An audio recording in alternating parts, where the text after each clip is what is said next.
In a small village in India, there lived a young man named Ranak.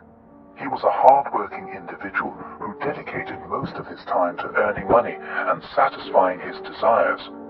He had no time to think about morality or spirituality. He was known in the village as a playboy who had a lot of girlfriends, and he didn't care about the consequences of his actions. One day, as he was walking around the village, he stumbled upon a group of people listening to a wise man named Gautam Buddha.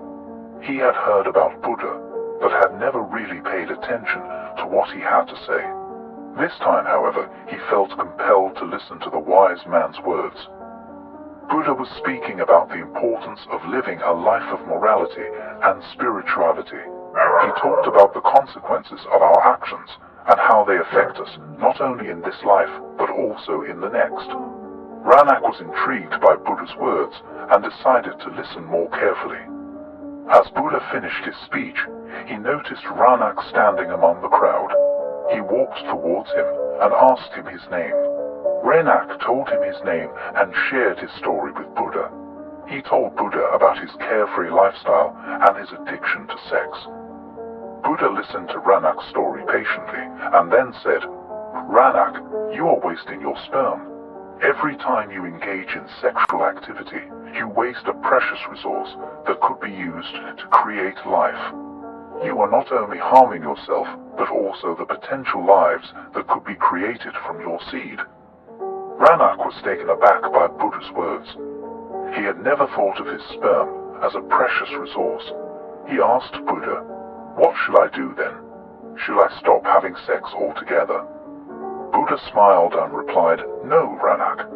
Sex is a natural and beautiful thing, but it should be done with love, respect, and responsibility. You should not waste your seed on frivolous and meaningless encounters. Instead, you should focus on creating a loving relationship with someone who shares your values and principles."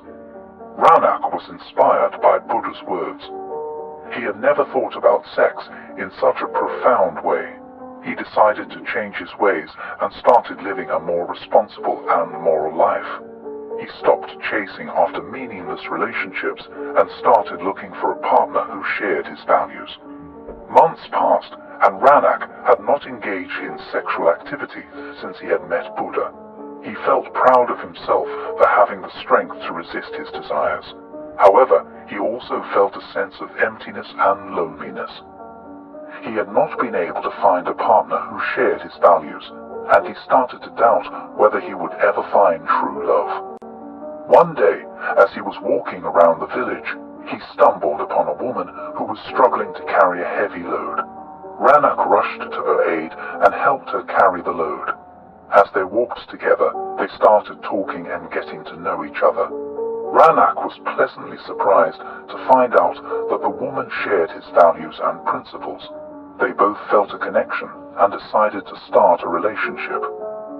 As their relationship progressed, Ranak realized the true value of sex. He had always thought of it as a physical act, but now he saw it as a way to express love and create life. He felt grateful for Buddha's advice, which had led him to this point in his life. Years passed, and Ranak and his partner had a beautiful son.